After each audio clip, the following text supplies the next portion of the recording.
Alrighty, we are live. We are live. Hello, everyone. Thank you for coming on the 3 hours reflection, recovery, and redemption page, where we talk about real life, unedited relationship, dating. But our focal point is always the better you, and the better you is connected to our best God. So we wanted to share tonight with some couples, with some of our panelists on tonight to talk about. We have Bishop Marcus Hill. Hello. That's my clap. I'll make my own clap. All right. Then we have the master barber on here. Hello. And then we have life coach and author Diana Peach. And then we have Dr. Jackson Nab on here. So we're excited. My cousin, that's a little shameless plug. And then we have myself, Annetta Williams, the life coach, Annetta Williams, the elder Annetta Williams, the behavioral health nurse Annetta Williams, the spiritual counselor Annetta Williams. I wear a lot of hats, but my proudest hat that I wear is being a child of the King, and my second proudest hat is being a mother and a grandmother. Okay. So again, I am very, very excited that we can get on here and dialogue and be able to talk about real life issues, real life concerns, real life, dilemmas that people are going through right now with dating, and why dating is becoming so taboo, but also so chaotic. So we just want to give people tools. We're not experts, but we are experienced. Okay. So we can talk on the basis of our experience. Some of us have backgrounds in education, counseling, and different things like that. But of course, our experience is not your experience, but we want to share some tools that will be able to help you navigate through life and navigate through dating and relationships in a healthy, prosperous way. Okay. So guys, let's get down to the first question. The first question we have on here is addressing relationships. But one of the questions tonight is, what are the 5 stages in dating? So when I went through my research of what are the 5 stages in dating, I got from this, and you guys can kind of peel off of this. One was attraction. The other one was reality. The third one is commitment. The fourth one is intimacy. And the fifth one was engagement. Okay. So let's talk about what you guys, Bishop Marcus, can you tell me what you think the 5 stages in dating are? Yes. So, and I like that point of view between like the attraction and other things that you mentioned. And for me, it starts with companionship, which is the same thing or similar as far as attraction is concerned. I think you have to have companionship first, be attracted to someone, meaning fellowship and friendship, platonically, and then from there, you might decide, okay, we're going to make this an official relationship. But even then, it's hesitant. So you become, this is just my view, you become romantic friends. It's still non-sexual. It's just romantic. And then, some people skip from romantic friends and they become romantic lovers, and they intertwine the two.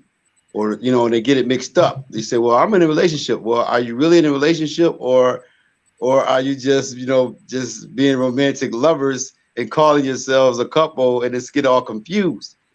So then for me, if you skip over, if you leave the romantic lovers part, the romantic lovers out, and you go from romantic friends, now you might go to the commitment level. Right. A commitment level where you are saying, hey, we're going to be exclusive at this point. There's no other he's, there's no other she's, and we're going to start striving for purpose. And a lot of times it seems like, you meet somebody and they say, well, I'm dating with a purpose.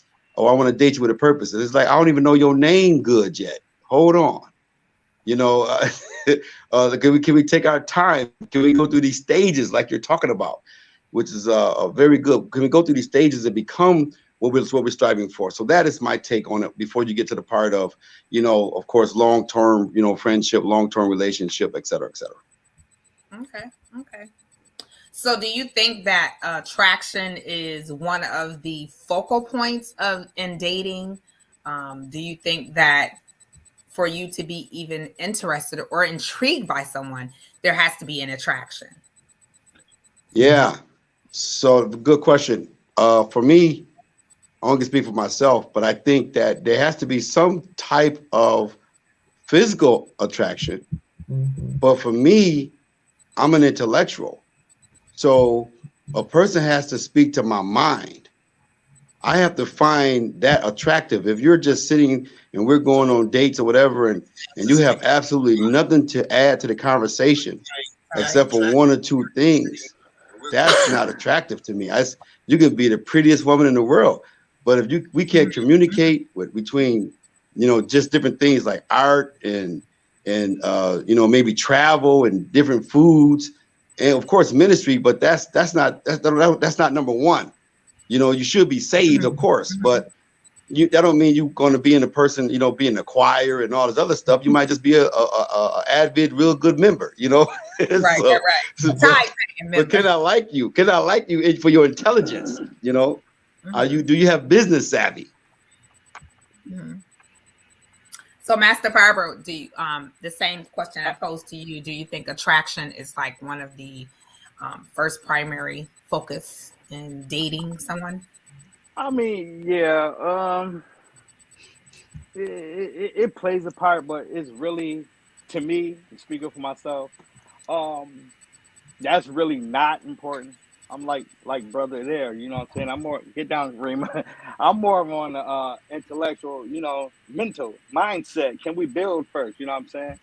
Like me myself, I don't need a dime. You can give me an all right 5.5, and as long as you got a good head on the shoulders, we can make it. You know what I mean?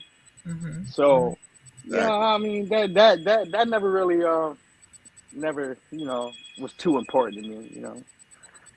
But if you got a good head on your shoulders, if you trying to have something like that, and as they say, beauty is only skin deep. You could be the finest thing out there, man, but you lack mental. So. But yeah, I admit, it's a part of it, but it's not, all of that though. But it's a start though. Do you think that is a hidden perception in dating? Because some people say attraction is not a primary focus. I want the inner qualities, the moral aspect of someone. Do you think that sometimes attraction is the hidden perspective that never really gets spoken until later? Hmm. I mean, in a sense, it could possibly be a safeguard. I think some people may deal with like insecurities or whatever. It's like a comfort zone thing. That's the way I look at it. Okay. What do you think, Dr. Daphne? Sit down. I feel like I'm an energy person myself, and I feel like if I feel your energy, or like that's my connection with your energy. And I know energies change, but I think I have the emotional intelligence to understand or know when the energy has changed, and to question the change in the energy, but also having the ability to have that emotional intelligence. And I think that's where sometimes the conflict comes in, because um, that maturity component is not always shown until something arises, or when someone's need is not being met, or it's being altered. So in how they deal and handle certain situations, I look at that. I mean, like, the traction definitely for me has to be there, but me more so, I'm more so with like physical attributes, like as far as your smile, your eyes, things of that nature. But it's just for me, it's definitely that emotional intelligence level. The next level for me, that's how I collect my data. That's me. I collect the data based upon energy, your emotional intelligences, uh what issues arise, how you handle the issue, how you handle me in the situation Mm-hmm. is very important to me. Extremely important to me is your tone in how you talk to me. If Mm-hmm. it's sharp or if it's coming from a loving space, or sometimes for me, I need to ask you, I need to hear you tell it to me raw, because I need to hear that. I need to hear that different perspective, because Right. I know sometimes I live in my own head and live in my own space. And I'm like, maybe this isn't right. So I need that other perspective to possibly balance me out in that sense. So I'm always constantly collecting data Mm-hmm. about the person and their energy. Okay. So, Life Coach Peach, how do you feel about attraction in dating? Definitely attraction. First come the natural. So what meets the eye, beauty is in the behind of the beholder. So definitely attraction. However, it depends on the person attraction. Like I am too mental. So you may not look so attractive to other people, but mentally, if you can stimulate me, that's attraction to me. So of course I want to be able to look at you, but kind of twofold, because sometimes what the eye see is not good for us. So Right. one or somebody can be so attractive. I think someone already said it, but then they open their mouth and you be like, "Ooh, they're super ugly." Right. So Right. it's Right. both for me. Right. So, what I'm hearing, the consensus from everyone is that the physical attraction is a nice component, but what I need is to fulfill the emotional, intellectual, and the mental and spiritual attraction. Mhm. So, everything else is like, that's the added, it's like as you get a job, those are the friends benefits. Okay. Mhm. So that's what I'm hearing, the consensus of it. So attraction is in most people's eyes, they look at attraction as physical. We're all stating tonight, the consensus of this panelist is saying that it's more than physical. Okay. That you have to look deeper, because you get to a certain age in life, you know what you need versus what you want. Okay. So that's a really good thing. So let's talk about the reality of relationships. Do you think that sometimes people are walking in unrealistic mindsets for relationships? Coach Peach, what do you think? Definitely. I mean, nowadays, if we go for now, the generation now, people don't date. The reality is you go on a couple of outings and then one person is thinking one thing and another person is thinking another thing. The communication isn't there. So in reality, dating is collecting data to see if we're going to move forward, because you can meet somebody, you can be attracted to them, they can have all that, but then there's something that they do that oh, I can't live with this. Just like Dr. Well, I'm sorry, I forgot your name and I can't see it. McNabb. So just like she said, like at the end of the day, like it's just you collecting data. It may be something that I know I can't deal with, because if you speak to me in a certain tonality and it shut me down, that's something I can't deal with. And especially if I say, like, whoa, you can't speak to me like that, I'm sensitive, or that's a trigger for something in my past, and they continue to do it, that's our bets are off. It's off the table. So you have to stay in your reality. And sometimes we can be in our own head. Oh, he said this, he said, okay, well, he said it, but what is he doing? Right. So you definitely have to stay in the reality of things. You definitely have to communicate. I think communication is the key to everything, and you can't communicate too much. People, they can. Right. You can't communicate too much. Definitely stay in the reality. That is important, because once you get in your head and that's just not good. Right. And I agree with you. Communication is more needed than anything else on the 5 stages of dating. Because if you can't communicate well, then the person is not going to be able to comprehend or understand you. Mhm. Okay, because men are, and I say this in Bishop and Master Barber, you can correct me because I am not a man. Men are very simple. Okay, simplicity is their life. Okay, women, we can go all the way around the block, and they be sitting there looking at us like, okay, well, I'm gonna talk to you when you settle right there at that one spot. Then we gonna talk. Mhm. But they like simplicity, and sometimes we don't always give simplicity in our communication. So when you hear somebody say the men be like, wah, wah, wah, wah, wah, wah, wah, wah, they have turned it off because it's not simple to them anymore. They don't want to think it process because men, their nature is to fix it. Am I correct? Mhm. You are correct. You are correct in that sense. I felt like Here's another thing about us. When we are communicating, right, and the woman is not listening to us because she has distracted listening skills. She's thinking about the next play. She's thinking about what she's going to say next. So she misses sometimes the answer in how we're explaining it.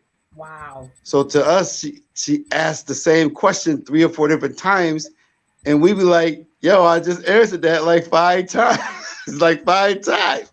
So I think in both cases, man or woman, we have to make sure we're active listening for communication and not distracted listening, where we are listening to respond opposed to listening, with intent on learning something different from that person at that moment. Wow. I like that. Listening with intent. I call it selective hearing. I know from past experience, it's bad. I used to use it. I used to tune in and tune out, tune in, tune out, tune in and tune out. And now with my current husband, I literally had to unlearn that bad skill and strategy. And I literally had to stop myself in the midst of it. I need to see your face. I need your eyes on me and see your lips and have this conversation. I will tune you out. I will. And I'll tell him, I'm like, listen, please be patient with me. I have to unlearn some things from my first marriage because I was doing those things as a defense mechanism, as survival, to navigate through whatever it is I had to navigate through.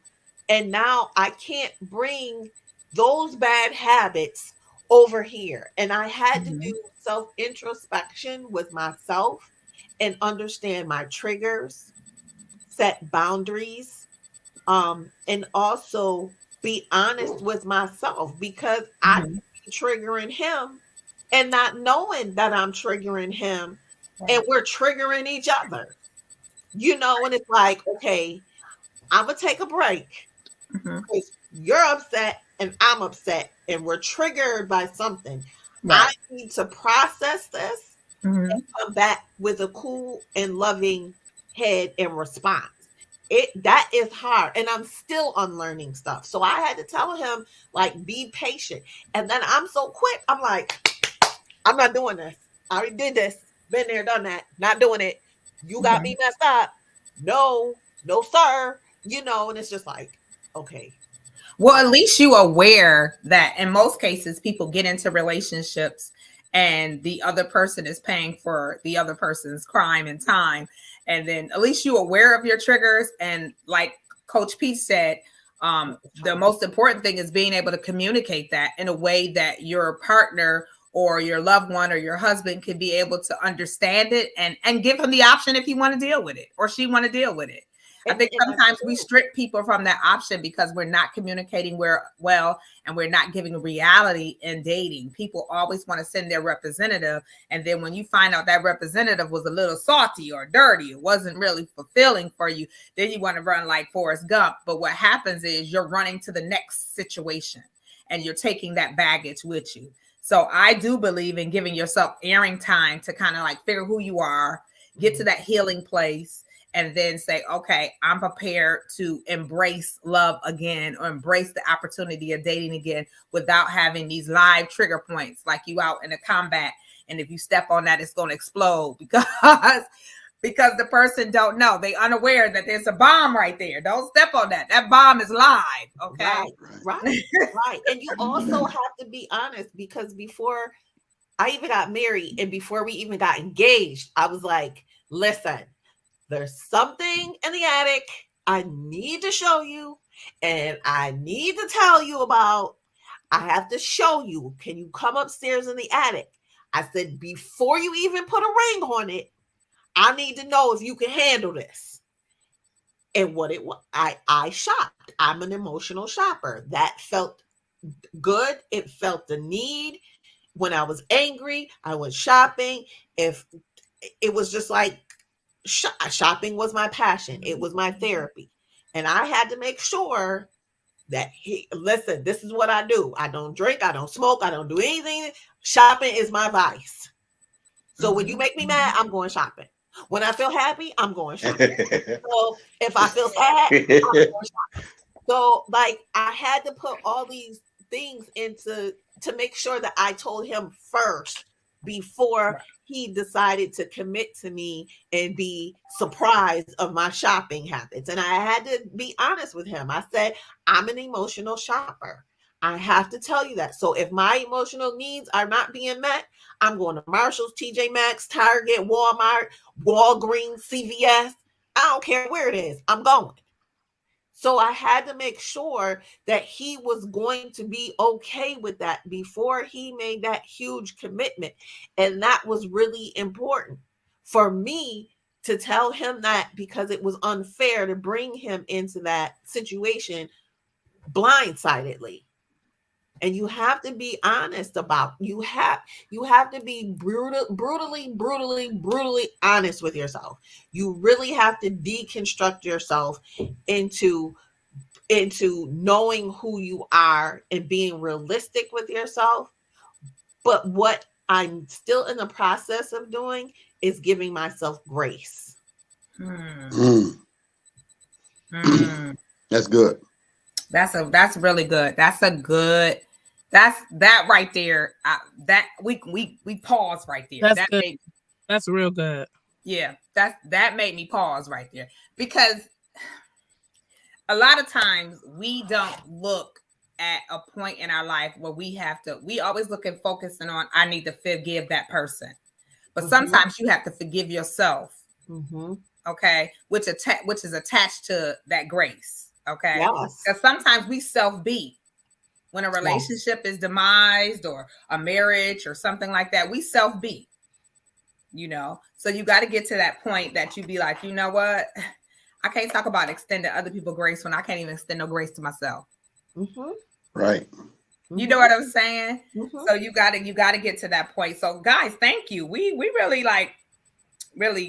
this is deep. If I can, I want to touch one more thing about the reality. Okay. Just real quick.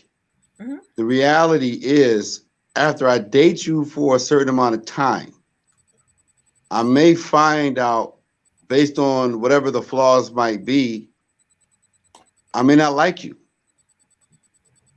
Like she just brought up the point about, showing him the attic, So that means, hey, listen, I might think that you're handsome. I might find you pretty. You got a nice job. You got a lot of things to add to the relationship.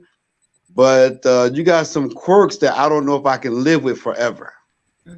Right. And after you turn, I just believe after you turn 45, 50 years old, your temperament for relationships become very short. You become intolerant for nonsense. Bishop, because I called you. Quit lying. I know. Quit lying. Because we all done reached out to him. I was a track star. I was hello. I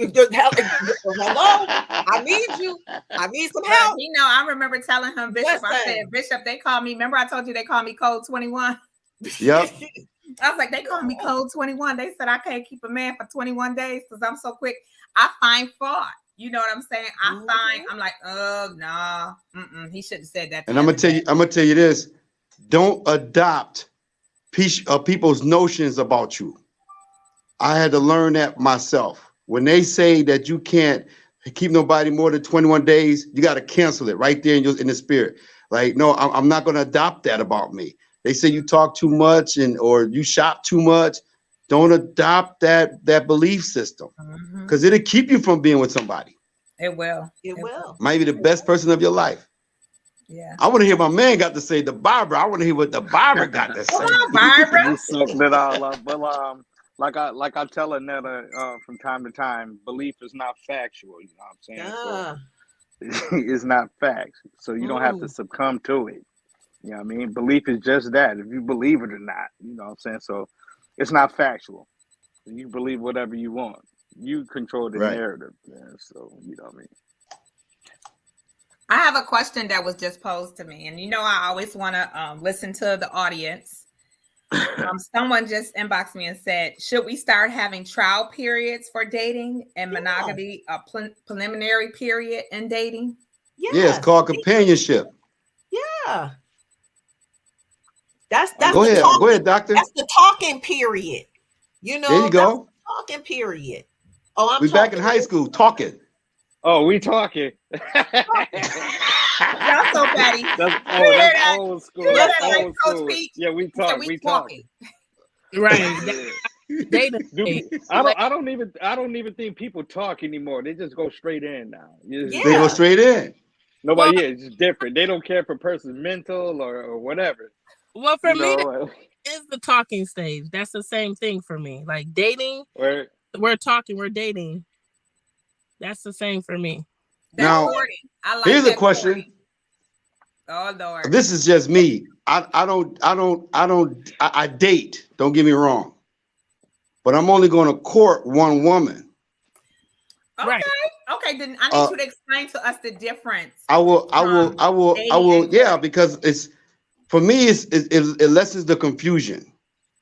Okay. Yeah. So if I take a lady for coffee, she might think it's a full-fledged date.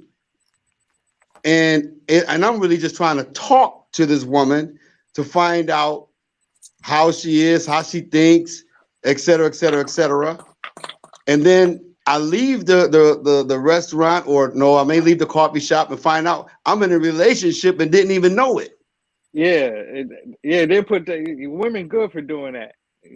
Come on, man. No offense to the panel. Oh, no, you're supposed to say some women are good. I said that's what I'm saying. Not. Yeah, he cleared it up. He cleared it up. I'm with you, brother. I'm just saying though, but for real, they look at it like, yo, we automatically go with each other. It's like, nah, we just went out on a date. I'm free to talk to who I want to. It's not. I'm single. I'm a single man. If I want to go on a date with a couple of different people, I need to be honest and say I'm not just going on dates with you. And I'm not only talking to you on the telephone. I mean, right. You can't take somebody else's reality by not being upfront with them and telling them what it is that you're doing. Even in the dating stage, before I even got married and engaged, I was like, yo, what is your intentions? Because I'm not here to play. Right. Like me and my kids, we come as a package deal. So if you're not down with that, here's the door. This is what my game plans and goals are. Here's the door. If you can't hang, God bless you.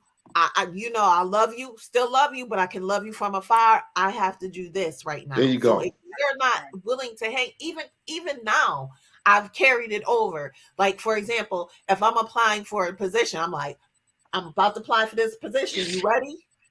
And he look at me like, this chick is crazy. I'm like, no, but I need you to be ready if and when I get this position, because guess what? It's time for us to go to the next level or to a different level. So I need you to be ready mentally, emotionally, physically, and spiritually to get ready to go on this journey with me.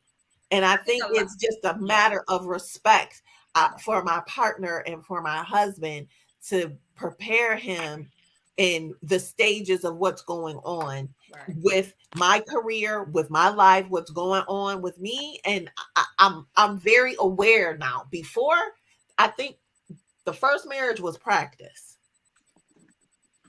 That was practice. That was good practice. I hear you. But it was practice. I agree. So I want to piggyback on what you guys are stating far as dating. I said it a couple weeks ago, and Daphne and I were talking in person about it. I think what happens, and the person that inboxed me the question, we rush into things so quickly, and then we realize that this is not for me. And so I believe in organic flowing. I believe in having that opportunity to date with the open perspective of finding out that data about that person, learning that person, because I may find out that you may not like that I pray at 6 and 7 every morning. You may not like that I read my Bible 3 or 4 times a day and I study. You may not like that I listen to more worship music than I listen to secular music. You may not like that, you know what I'm saying, that I'm a ballad girl. I really don't like fat. It's a lot of little quirky things that you may not like a person. And when you think about it, the longevity of the relationship, you be like, can I really tolerate this for 10, 15, 20, 30 years? You may not.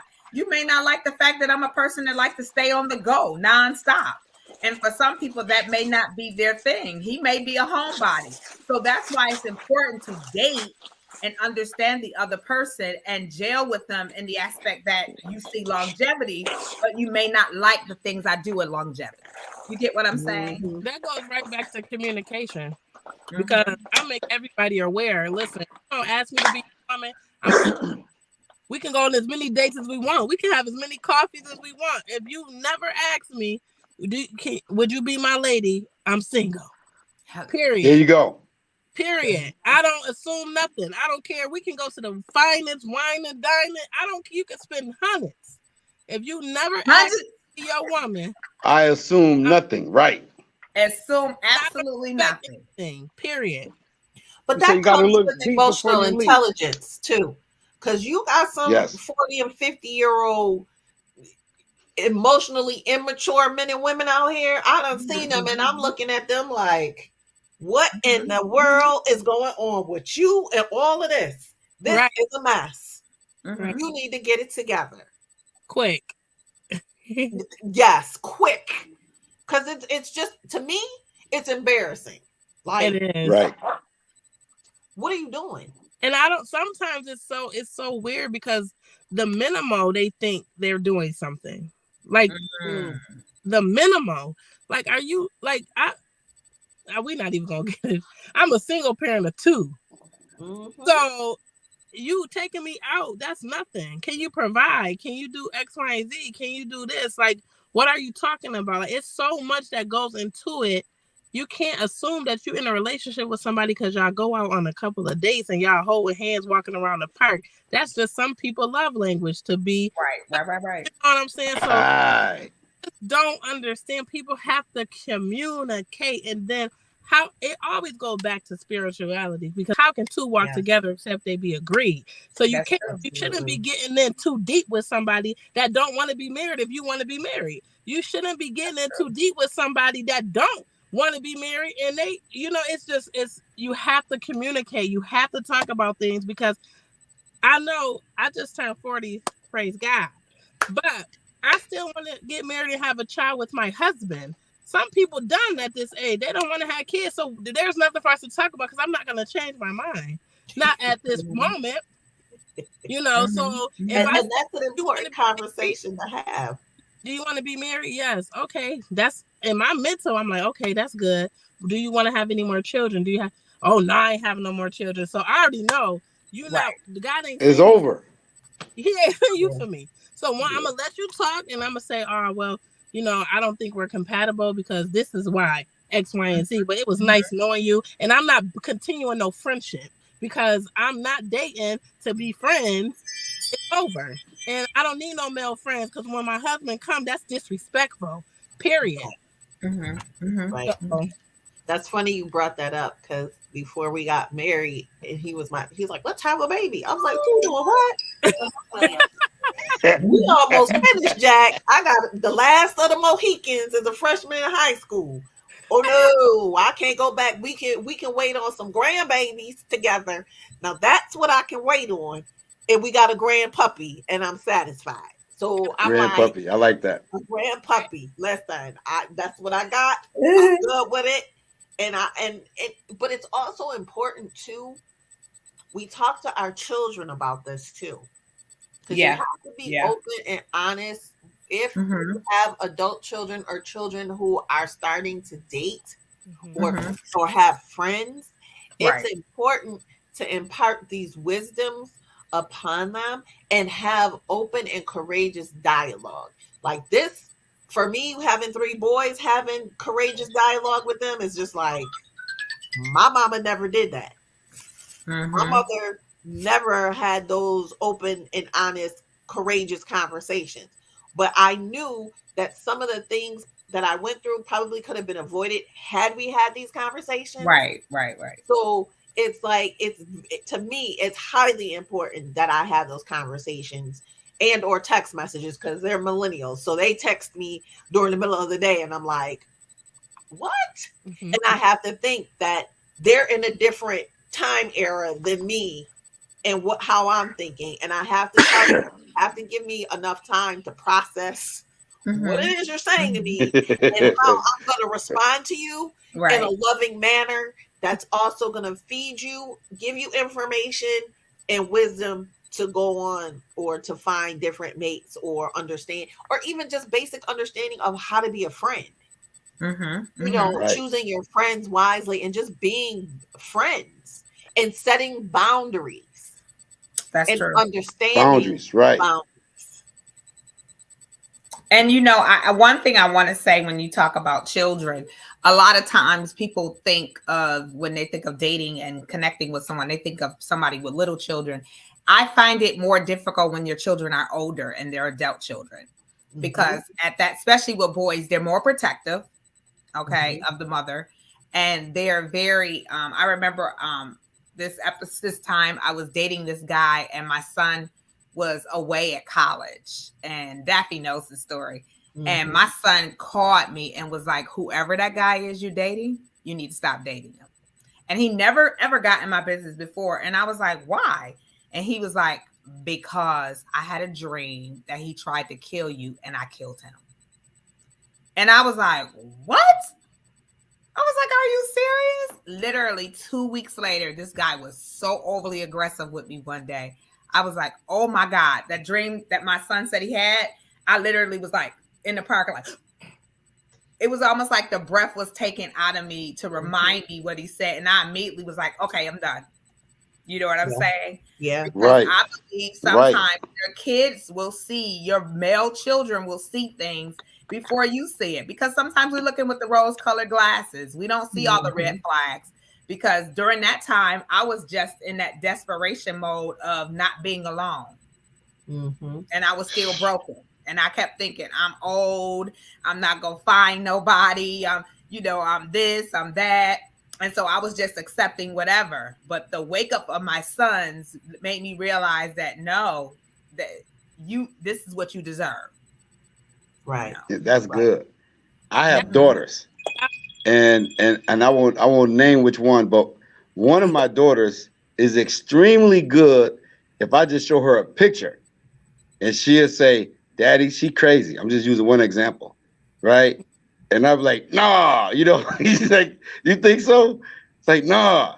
Sure enough, like you said with this guy, on point. And I think it's just imperative that we do listen to our children instead of thinking that they just talking.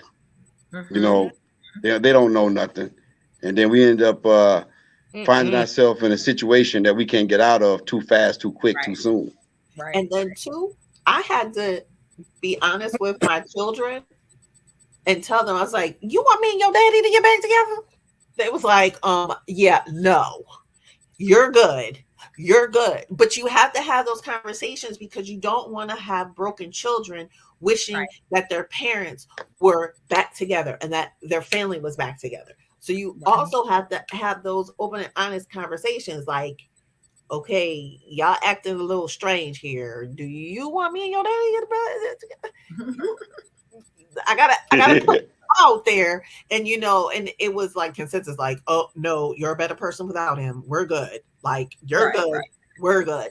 But you have to have those open conversations and courageous conversations, because I'm like, "Oh, thank you, Jesus." Yeah. I'm like, "Please, God, don't do it. Oh, I done did my 16. I'm good. I learned the lesson. I'm good." But you have to have open and honest conversations with your children. But like you said, they see certain things that you don't see. Right.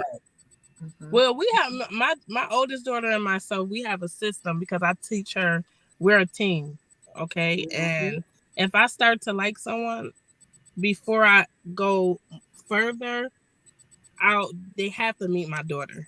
Yeah. Period. Not just because I'm not going no further, because I've had a situation where I dated somebody for like 8 months, and then I'm like, okay, it's time to meet my daughter, and then they met my daughter, and then my daughter, she was just not herself. So once they left, I said, well, what's going on? She gave me her honest opinion. And at this, she's 13 now. She was 10 at this time. And I said, okay, babe. So he never seen her ever again. And the information that she gave me, I just kept dear to me, and I prayed about it. And of course, he wasn't the one. Wow.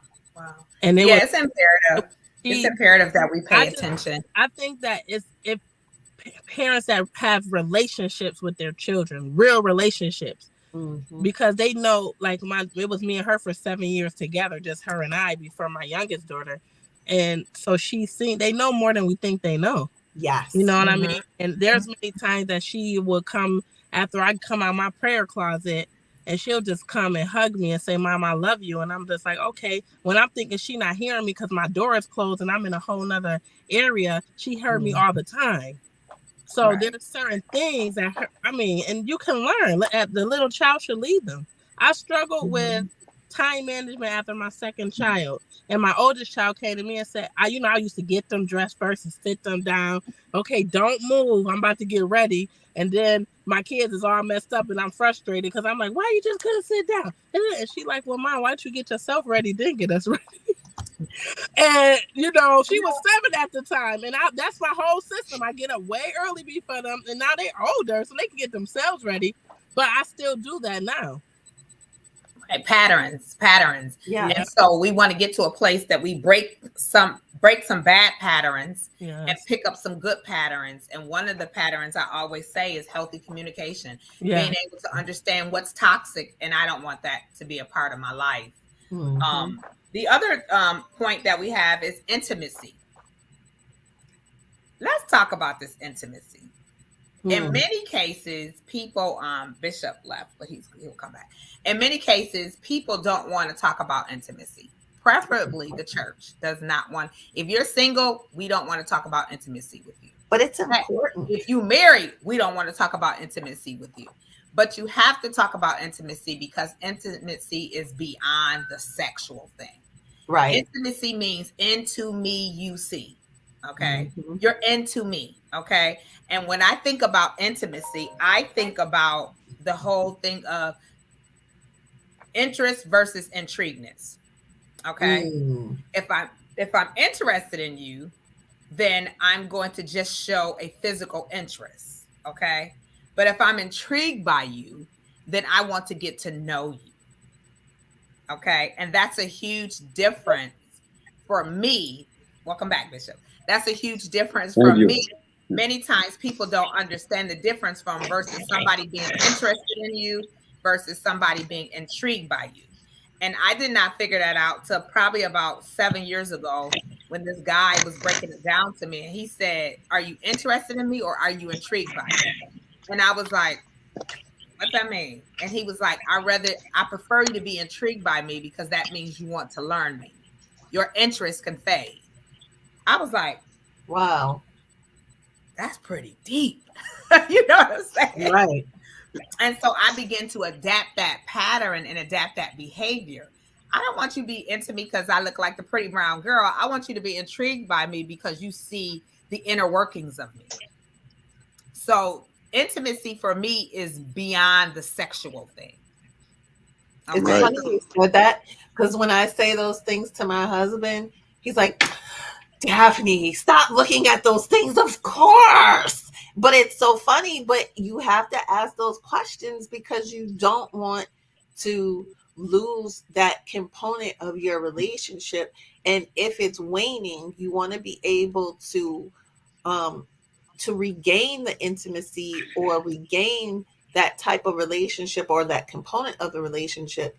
So it's important to ask those questions to try to figure out if things have changed, have shifted, or even the mindset has even shifted, and that you all need to come together to have a conversation and negotiate, because it's negotiations at this Right. point in time, and being able to rekindle that intimacy component of it. But I always get busted every time I ask my husband. He's like, "Really?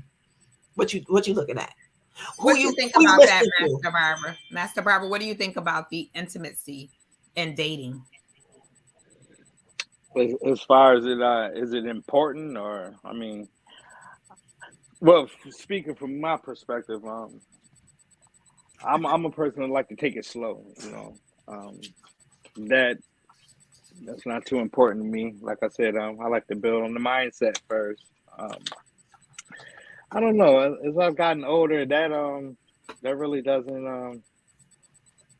It's really not part of my concern. Really, Mm-hmm. I don't know. Mm-hmm. You know, but to some people, I guess it's important.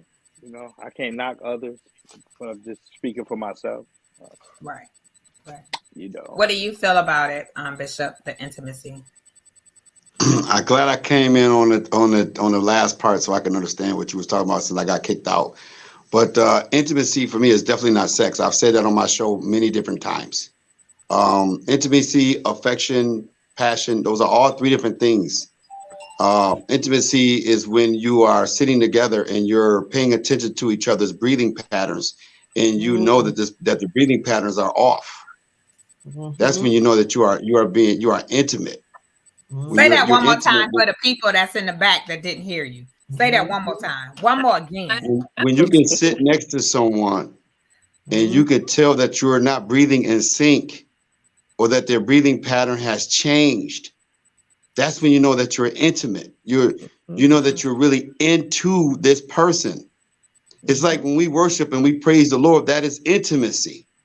Yeah. So when I get close to him, when I'm laying on the floor, I'm in prayer and he's talking back to me and I'm talking to him, I'm intimate, and I can notice some things about him that I didn't notice before because I'm paying attention. Wow. So that's intriguing. Well, it becomes intriguing, but Right. it's only becomes intriguing. It becomes intriguing to the person that's doing the observation. But for me, it's full intimacy. Right. It's funny But say that. It's funny you say that, because I know I'm in here and my husband's laying on the couch, and it's happened before, and I'm like, "Dude, you have a headache," and he was like, "How do you know?" And it's just something that I know. Like, I feel you got a headache. What's wrong? I feel you. Right. I Wow. feel you. I feel you. Yes. Then that's the intimate part, right? Because you know. Okay, so here's an exercise. So you get with your spouse or your significant other or whatever you have, and put your knees together, sit together, facing each other, put your foreheads together, and take deep breaths together. However, try to breathe together for at least 7 breaths. Try to breathe together for 7 breaths. See if you can breathe together for 15 breaths. See if you can breathe together for 20 breaths. When you start up, you realize that the two of you are not close as you think you are, that there's some differences. So does that mean the relationship is over because we're not breathing like together right now? Or are we going to try to get to the point where we're in sync? So when we can get to the point of intimacy, that's why becoming a companion in friendship is important to me. That's the foundation, right? That's funny you say that, because I lay on his chest and we breathe together, and I listen to his heartbeat. See what I'm saying? Like, that's funny you say that. Wow. Love me enough to where, like, you're intimate when a person can get out of the car, shut the door, and you know they're having a problem today. You're intimate when they come in the house, and by the way they walk, something is different, something's off. Like that's a whole different level. Yeah. So now when you take it to the form of sex, and if you're becoming one with this person and knowing them, and now you have this rhythm, it becomes something different. Right. Because there's a rhythm in the pattern in dating, and people don't. It's like music. It has to be harmony. Yeah, it has to be harmony. Every chord has to be recognized. Okay, every tone, everything has to be recognized in dating. So I always say, know what I'm connected to. and then you'll know if I'm connected to you. Mm-hmm. Yeah. Mhm. Yeah. Know what I'm connected to. What are you connected to? Because sometimes we can't be doing this with everybody. I'm gonna say this. I'm gonna say Yeah. this as a caveat, as a twister. This is why I do not pray with every woman that I call myself getting exclusive with / dating, because if I'm praying with you, I'm tying another knot before the I do comes. And it becomes a different type of a soul tie. Yeah. Because Yeah. we are becoming intimate. Right. On a We're doing different something On a different different. level. Mm-hmm. Yes. Mhm. And people don't understand that. You understand I had somebody say to me a while ago, they was like, "Do you pray with him?" And I was like, "No, but I do. I pray inquiring for. him. I I pray pray for him, for. and I encourage him to pray. But no, we don't pray together because we're not connected on that level to pray together.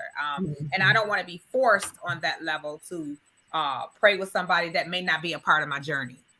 Right. There you go. Okay. Right. He just may be somebody that's drifting through the path of my life. And So I done I just don't wanna tied a be- knot. I done Right. tied a knot without even a commitment. Right. So that part is not important. Anyone So else? then what have happens when the breakup comes? When the breakup comes and we didn't tie the knot spiritually with this person, now it's even more detrimental because I gave myself spiritually to this person. Right. And That's now it's what hard I'm to doing. unravel some Mhm. soul ties that should never been connected. Right. Okay. You got to So- be careful in today's world.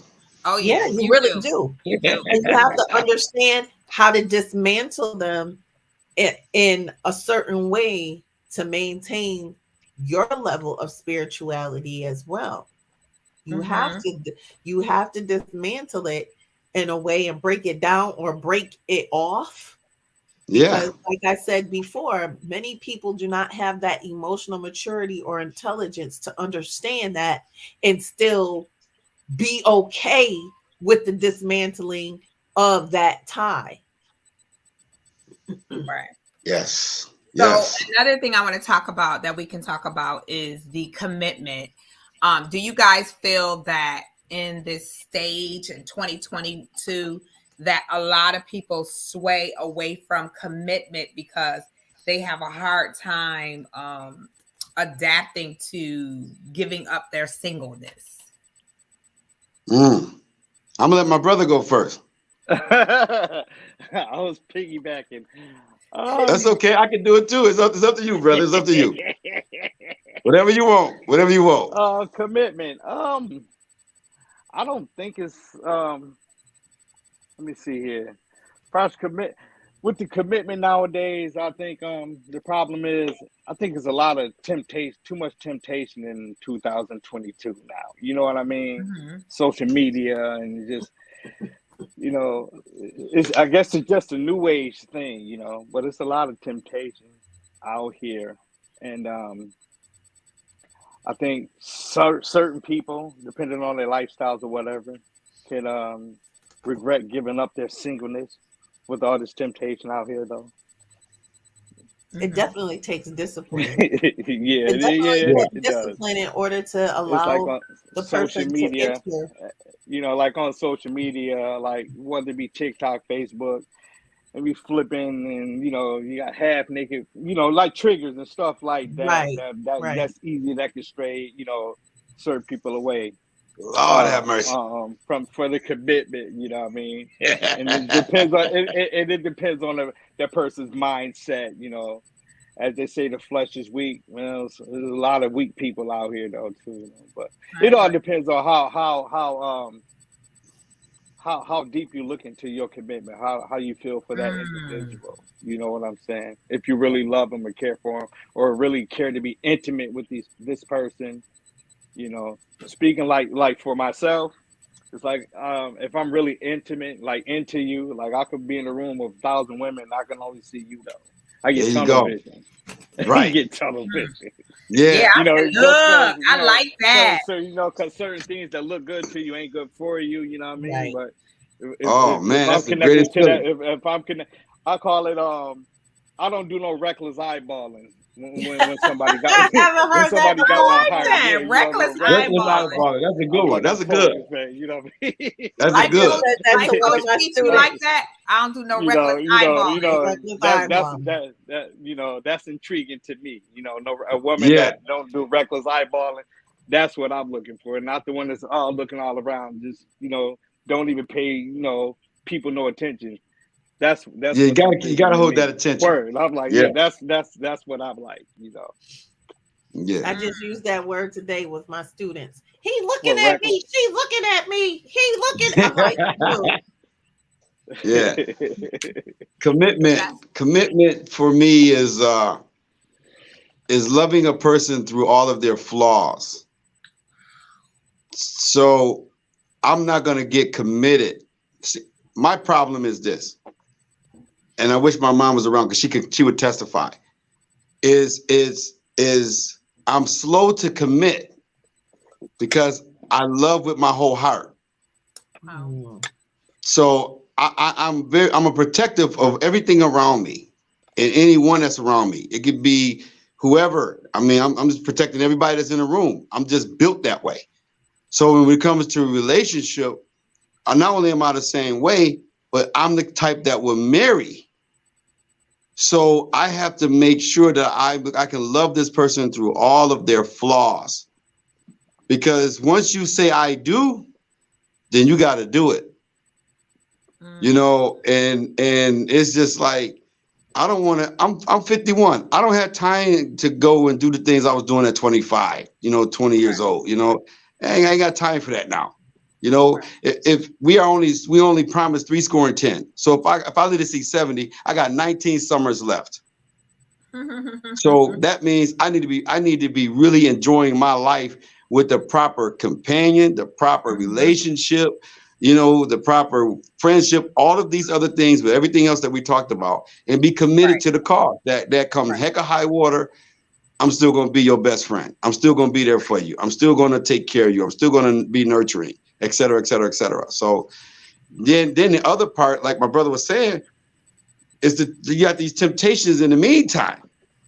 You got the internet. I mean, yeah, I had to block a lot of people from my page because they were just reckless and they would just be sending stuff and be like, you're tagging me in it. And I'm looking at this and my God, Lord save my eyeballs. Did I just see that?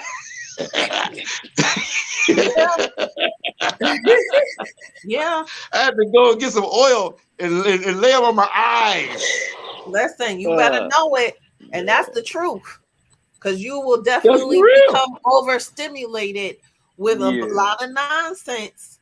And you need to have that balance and that discipline to understand, okay, this is too much right now. I can't even imagine it dealing with all of this. Right. Come on. Them demons chase you from your past. Them demons chase you because they don't want you to get to your destiny in life, And next week, like I said, you got all this stuff showing up on social media and you like, but I just got serious with this woman. Or I just got serious with this man, and now here come the demons. Man, and that's why one of the reasons why I always say this. This is my motto. My goddaughter, life coach Peach, will tell you this is my famous saying: if I'm dating you, social media will not know. Yeah. Okay? That's how I flow. Because that's a Pandora box that I'm gonna let him go ahead because he was trying to say something. Social media has broke up a lot of marriages and relationships, man. I've seen it firsthand. But that's where that discipline comes in. But it has to be something in your life. Like y'all all know I'm on social media. I'm a social media girl. Okay. But one thing I take pride in is the heart matters. Okay. Yeah. And so that's why I'm very selective and very private about who I'm dating, who I'm talking to, who I'm engaging with. And some people get offended when, I'm out on a date, the guy pull his phone and take a picture. I'm like, don't put that on social media. That's right. Okay. And he be looking at me side eye like, what you mean don't put it on social media? Because I am a social media person. I am a leader. I'm a public figure. And I don't want people to assume or associate something there you that go. I'm not giving a reality to it. Right. Because then Right. they'll attach a story or a narrative to it and Oh run my with God. it like it's the truth. Mhm, Absolutely. mhm. Absolutely. Because I've had some of those issues where one girl came in my inbox. So and so and so and so and so and so and so. He's so and so. I was like, you know, that's my cousin, right? That's not who I'm dating. Yes, I liked his post. Yes, I did XYZ ABC. That's my cousin. I'm not dating him. You got the wrong chick. I don't know who you thought you was talking to.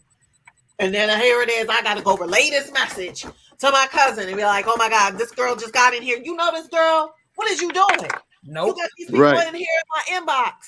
And he was just like, cause I'm sorry, I deleted her. She mad cause so and so. I was dating multiple women. Well, did you tell them all that you was dating all of them? Right. Cause they in my inbox. See what I'm You know, saying? and I'm like, no. But I'm again, like, that's like what Master Barber and what Pastor Marcus said.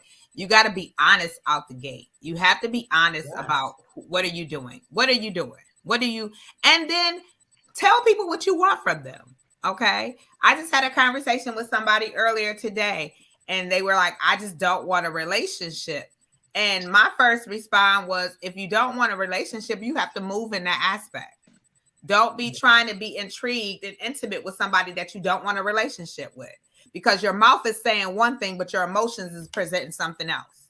right. Okay. Mhm. In alignment. So you got to make sure that your vocal, your verbal is definitely connected to your physical and your need. Okay. Make sure they're balanced and they're saying this. They say they're on the same communication wave, because what happens is in your mind, I'm being honest, but in the reality is your heart is saying, I want this, but I'm not sure or comfortable enough if I can love this. Or Be do honest. you have the capacity of the maturity to love it? Right. Because sometimes people operate in fear, or like you said Mhm. previously, a time frame. I know being younger, all my little friends was getting married 25. They all getting married. Da, da, da, da, da. Oh, it's time for me to get. I'm 25 years old. Time for me to, and then it was just like I had to have that self-talk. Like whatever works for them works for them. It necessarily doesn't work for me. Right. So Right. a year or two later down the road is not going to kill you Right. or make it Right. any different Right. than the situation that they're in now. And you have to do that self-talk. You definitely have to do that open and honest dialogue with yourself and take that self-introspection and do what you need to do. In Right. all honesty, you have to be honest with yourself. And if you're not honest with yourself, who can you be honest with?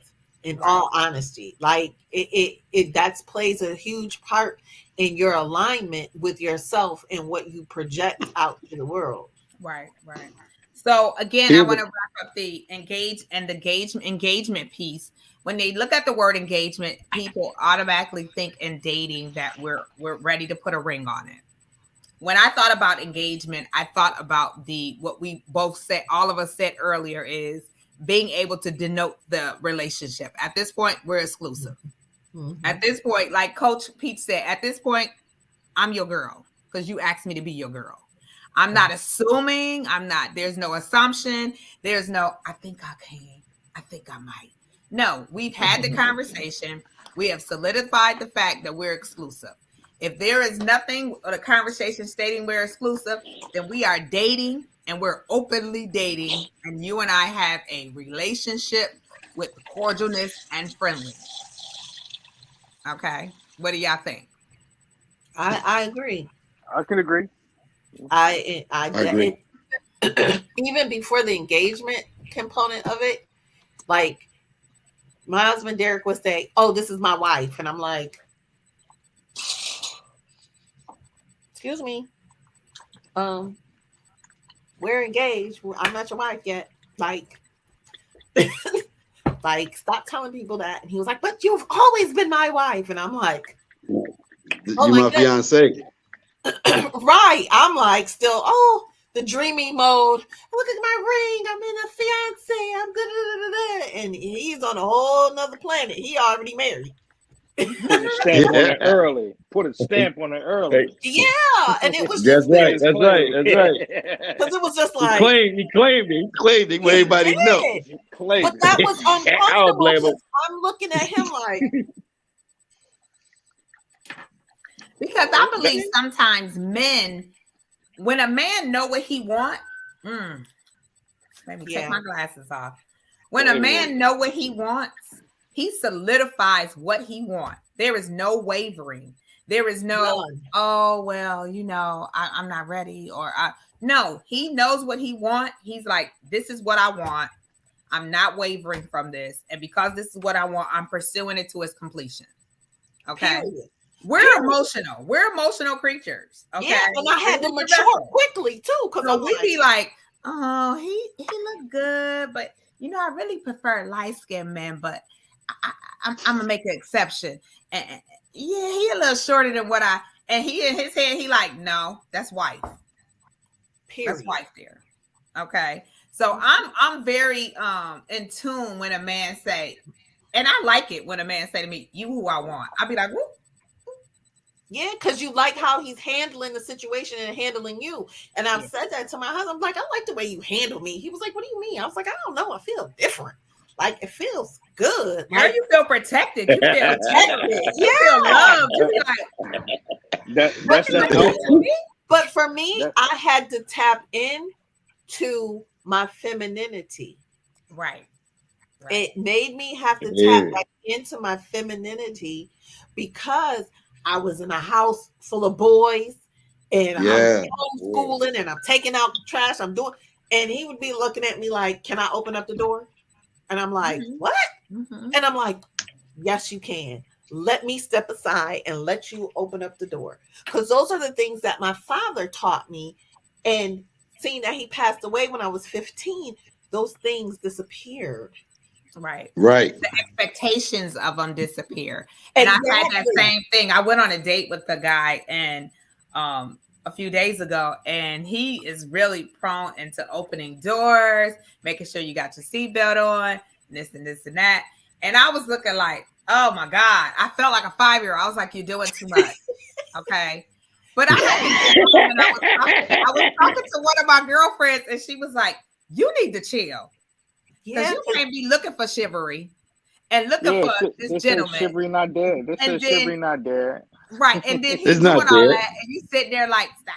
Why he touching me? Why he crossing me? Like, what? I can open the car door. And literally, we going into the restaurant. He jumping ahead of me. I got the door. Because I'm like ready to pull the door up. I'm like, I'm hungry. Come on, let's go. But I had to take a seat back and say, you know what? Put down that masculine energy and be able to allow somebody to treat you like the queen you are. Because sometimes we Let don't. me give you some advice. Okay. No, go ahead. Sometimes what? Sometimes we don't always do that. We always want to jump ahead. We thinking it and we jump right on it. And then the man is like, he already prepared. Like, this is who he is. This is the being of him. He's a gentleman. Mhm. Okay. You're and right. don't dismiss his So- gentleman behaviors because you're not used to it. Mhm. So men who like to open doors, men who like to order dinner for the woman, we think differently. So what he's saying to you is this: when he opens up the door for you, don't go to the next door. Just when you go through this threshold, take a step to the side and allow him to walk and then go in harmony together to get the second door for you. When you go to the second door ahead of him, what it says to him is, oh, she just expect me to just get it. If you're just going right or expect me to do it. And in your case, you're saying, no, I can get it myself. So now he's saying, don't take away from me what I enjoy doing, because that speaks to my love language. Mhm. So you have to allow the man to be a man, Man, right? yeah, Especially when you get one. Because here's what you don't want to do. run You don't away. want to be so independent that you lose him, Mhm. or you kill that part of him. And then 5 years from now, you be saying, you used to open up doors for me. You used to be this and that and so forth. And then here's another piece. This is for free. When a man opens up a car door for a woman, If you want to really blow his mind, lean over and at least attempt to open up his. Really? Now I give y'all that for free. I try it next time if you ain't watching it. Yeah. Matter of Are you? fact, What does that do? Oh, y'all teaching us something on here? Because look, You gonna find out. You gonna find out when you do it. You gonna find out when you do it. You can watch that movie, The Bronx Tale. It'll show you. Uh-oh. Oh, yeah, I forgot about that one. Yes, I forgot about that one. Yep. Uh-oh. Bronx Tale will show you That's about our that. homework, ladies. The Bronx Tale this weekend. Okay. But it's Yeah. funny because my husband, when we go out, he puts on my coat.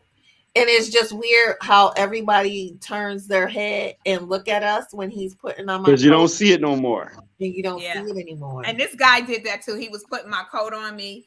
He shifted my chair so I can walk out. I wouldn't stumble. And then when we was going out the door, there was a big dip in the stair. He was like, "Baby, it's a dip right there." And I was like, "Oh, okay." Because I was about to walk my clumsy butt right out. Boom. It rolled down the It rolled. But I'm like, And then you would have said, "Why you ain't catch me? Why you ain't warn me?" But I just, I have not experienced that. I mean, I have not experienced that notion of dating. I dated some I call them semi-gentlemen, where they performing like they gentlemen, and then they kind of lose it. What was your T word? Performing. Right. Yeah, they was performing. Yeah. But this, you can see, this was the essence of him. It's got to be authentic, right?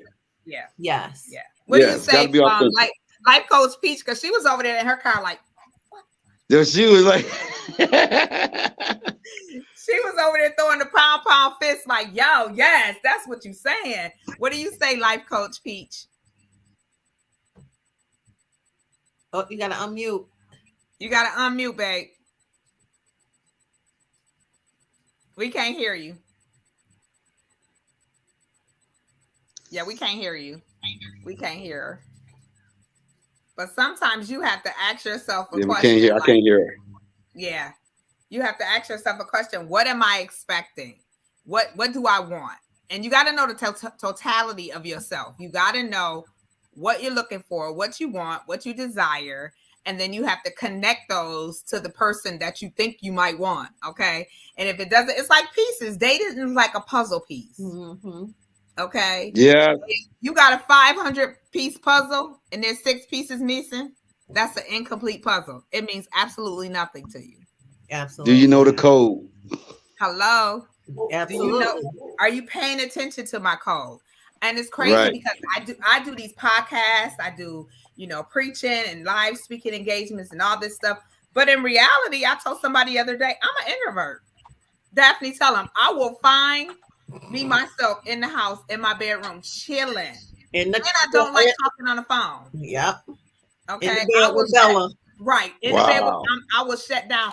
But people see me on these podcasts and they see me in person and speaking and singing, and they automatically think, oh, yeah, she's out there. But I'm actually not. Okay. I understand because I'm an introvert. Mm-hmm. I'm an intro extro. So I can I can come to your party and I'll dance or whatever, but then you'll find me like in front of the house by myself. Mm-hmm. Because I gotta rebuild. I gotta recharge. So here's my question. You think it's a part of our upbringing that we were taught that?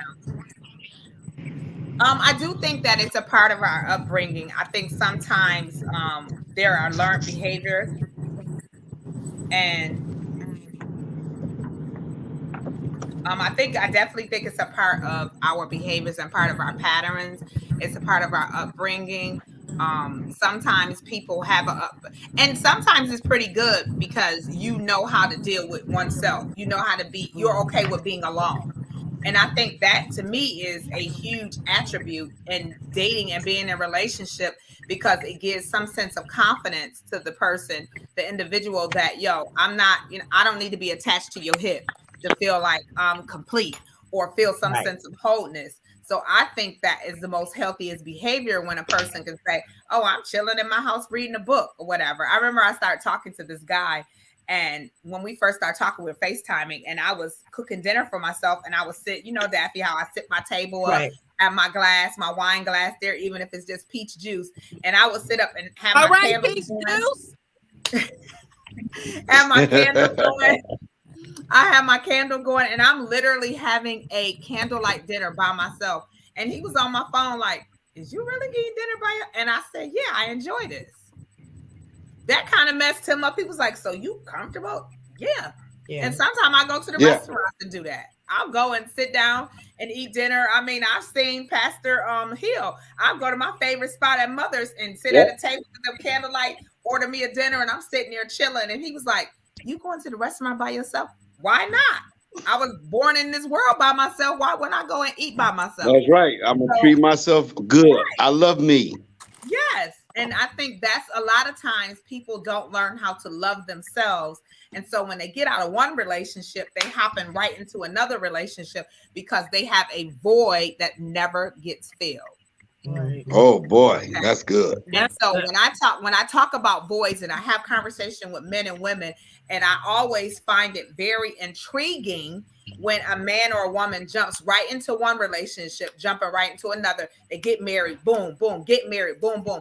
I always find that intriguing because I always want to ask them, what are you searching for? Right. What are you searching for? What are you trying to feel for this rush process of life? And you come to find out the person feels like they cannot be alone.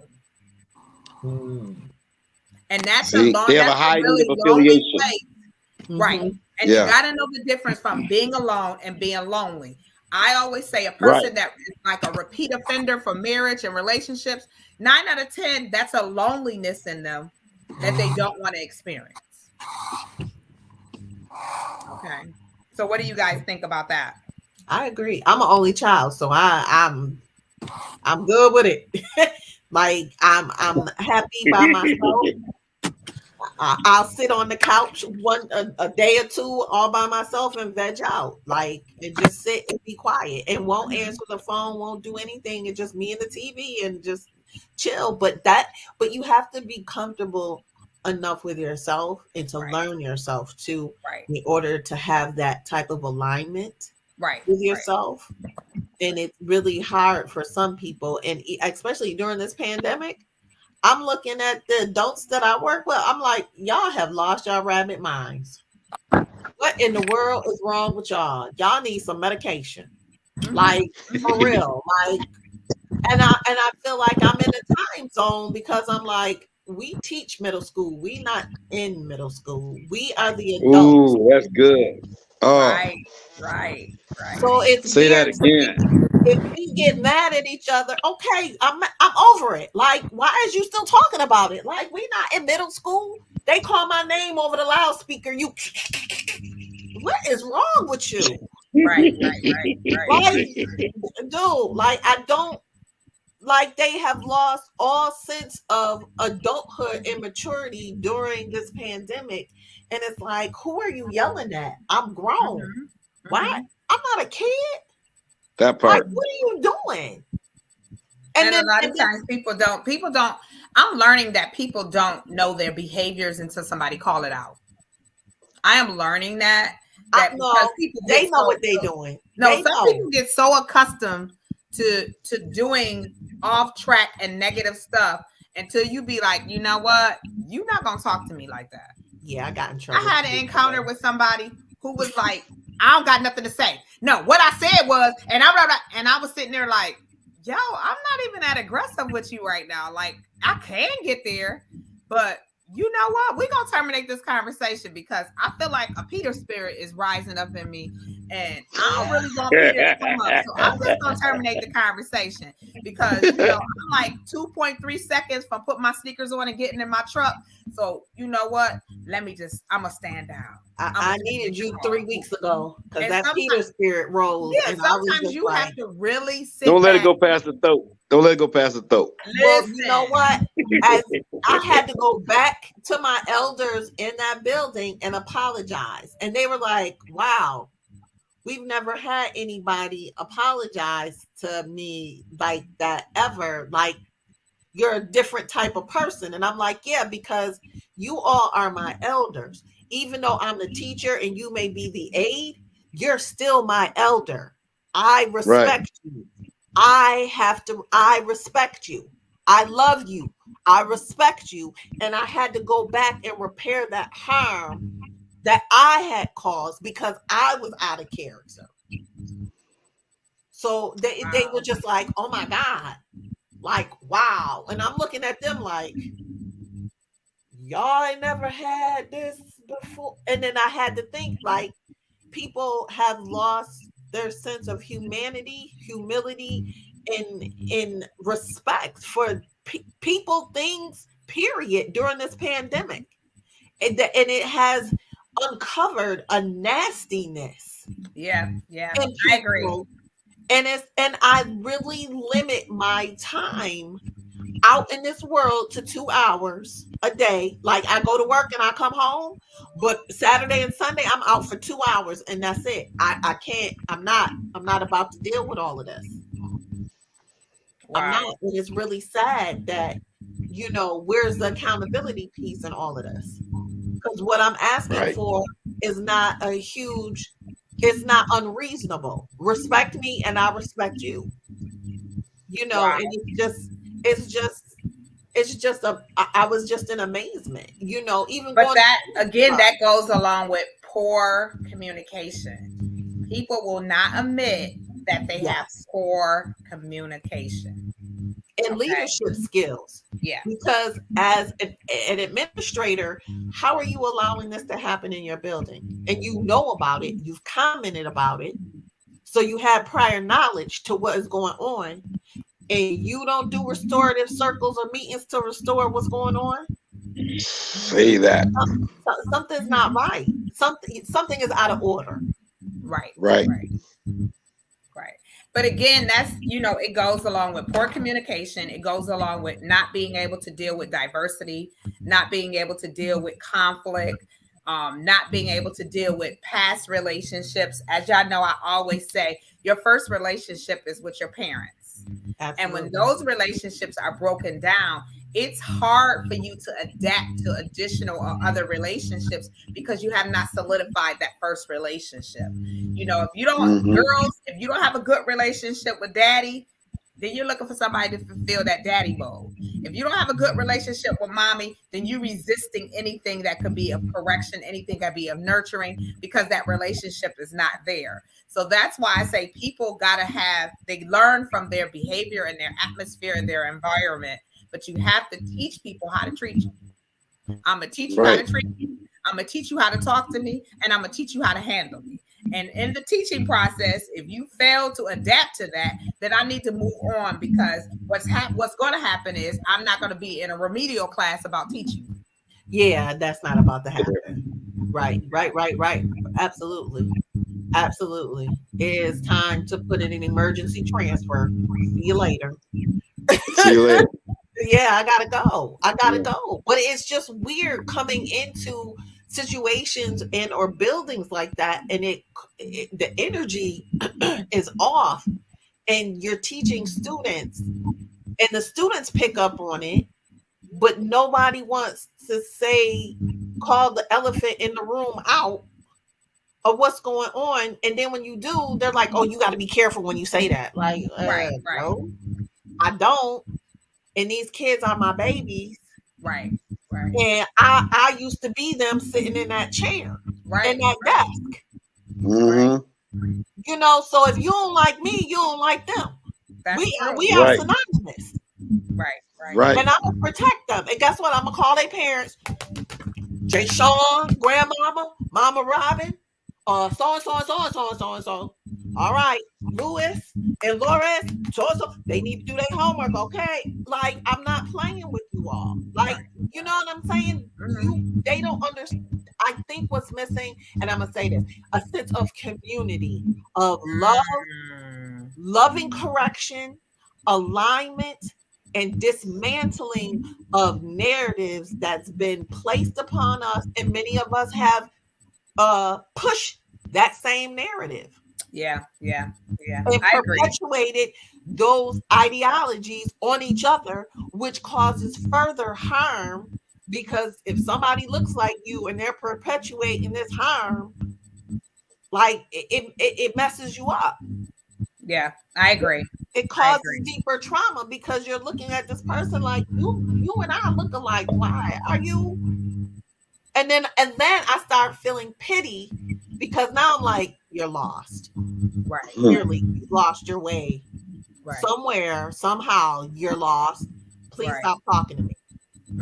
You know. So okay, so let's talk about something else. We have two more topics we're going to talk about. I don't want to prolong. I don't want to have you guys on here too long.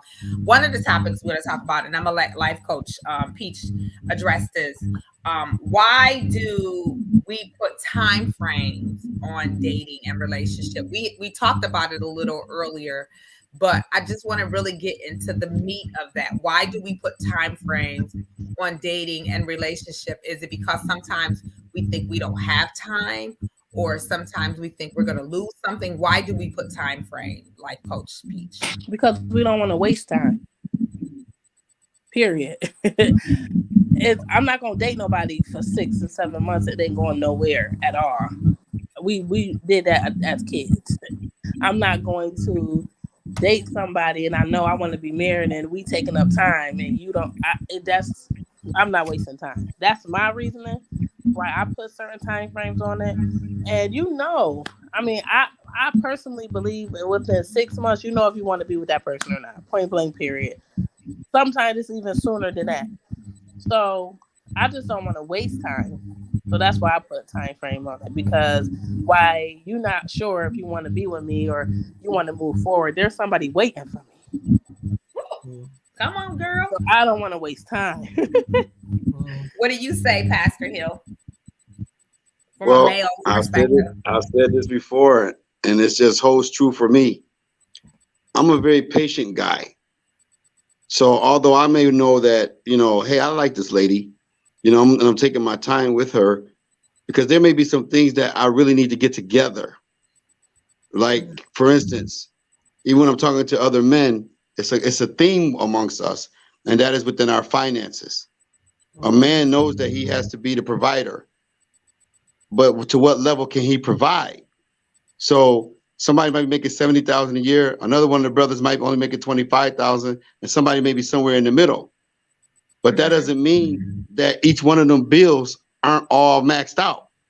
Right. And then because if we're honest, once you start courting somebody and dating them and being serious, you took on another expense as a man, right? Or even as a woman. I'm sorry, but it's another expense. Because me taking myself out, I know what I can do, feed myself. Right. But now, how many times a week am I taking her out? What types of things does she like to do? Whether it's bowling, movies, whatever it is, dinner. There's just some things. So a guy, he might be saying, you know what? My finances ain't quite right, but I know I'm gonna get this job. He's praying and he's hoping. So now it may take him 6 months or longer. But he knows he really wants this woman, but if he really wants her, he will tell her and say, hey, right. I love you. I want us, but right now I'm just not ready for marriage. So you have to really listen to what he's saying. I always say, like, you gotta hear them to understand them. So he might be saying, hey, I love you. I respect you and your family and you and your children. I want this, but I need more time. So time for him might be another year. He might not be ready to share with you that his credit is bad.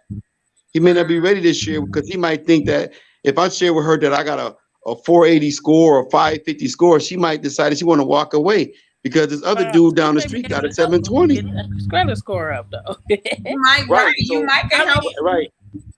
This is So why unless he knows that you're ready to help him in that area, he's still, because he's a man, he may not be ready to receive the help that you have for him, because real men don't want to date mommy and don't want to feel like he's dating his mother, who coming in for the rescue once again. Because what some women will do, and I say some, so please underline some 3 times. What some women will do is say, they will remind you and say what they had to do for you.